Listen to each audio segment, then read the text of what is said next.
দেশের কৃষিতে একের পর এক সফলতার গল্প। এখন বিভিন্ন চারা উৎপাদন হচ্ছে প্লাস্টিকের ট্রেতে। এ যেন আধুনিক কৃষির এক নতুন দিগন্ত।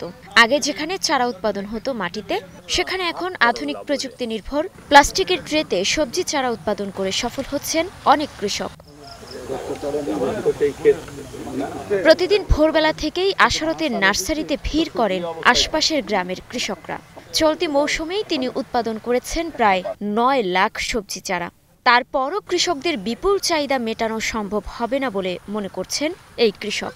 একদিন ইউটিউবে দেখলাম যে আপনার টিতে এভাবে চারা দিচ্ছে, তো আমি ১০০টা টি কিনে আপনার নিজের জন্যই চারা দিলাম। দেওয়ার পরে নিজেও লাগালাম, নিজের ফসলও ভালো হলো, আবার পাশে কয়েকজনকে দিলাম। দেওয়ার ওই জায়গায় থেকে আমার শুরু হলো টিতে চারা দেওয়া। একসাথে যদি একদিনে মাটির চারা আর টের চারা লাগানো যায়, এই ফসলটা কমসে কম, যেমন কফি, আমি ১৫ দিন আগে কফিটা আমার জমি ক্লিয়ার হয়ে যাবে।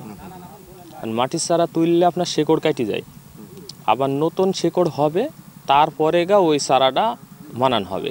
স্থানীয় কৃষকরা বলছেন, মাটিতে বীজ বপনের পর টেনে তোলার সময় অনেক চারা শেকড় থেকে ছিঁড়ে যায়, কিন্তু ট্রেতে উৎপাদিত চারা শেকড়ে থাকে অক্ষত এবং জমিতে বেড়ে ওঠে দ্রুত।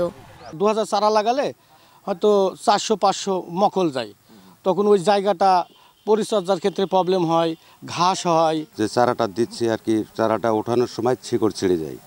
আর ট্রেতে দিলে আপনার চারা পোড়াটা শেকড় থাকে এবং জমিতে পুঁতলেও চারাটা মারা যায় না। বাংলাদেশের কৃষি ব্যবস্থাকে অ্যাডভান্স করে নেওয়ার জন্য এই টাইপের পদ্ধতিগুলোই সবচেয়ে বেটার এবং আধুনিক এবং বিজ্ঞানসম্মত।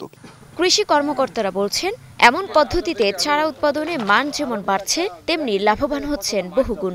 ধানের প্রক্রিয়া বা চারা উৎপাদনের পদ্ধতি আমি আশা করি যে এটা দ্রুত ছড়িয়ে যাবে। বিশেষ করে আমাদের মাঠ পর্যায়ে কর্মকর্তারা এটা বিভিন্ন প্রশিক্ষণ এবং কর্মশালা এবং এই যে আমরা যে বিভিন্ন ধরনের উদ্বুদ্ধকরণ সভা করে থাকি, এর মাধ্যমে এই উদ্যোগগুলো আরো ছড়িয়ে পড়বে। প্রতি বছর প্রায় ২০ লাখ উন্নত মানের সবজি চারা উৎপাদন করে কৃষকদের সরবরাহ করছেন আশারত, যার বাজার মূল্য প্রায় ৫০ লাখ টাকা।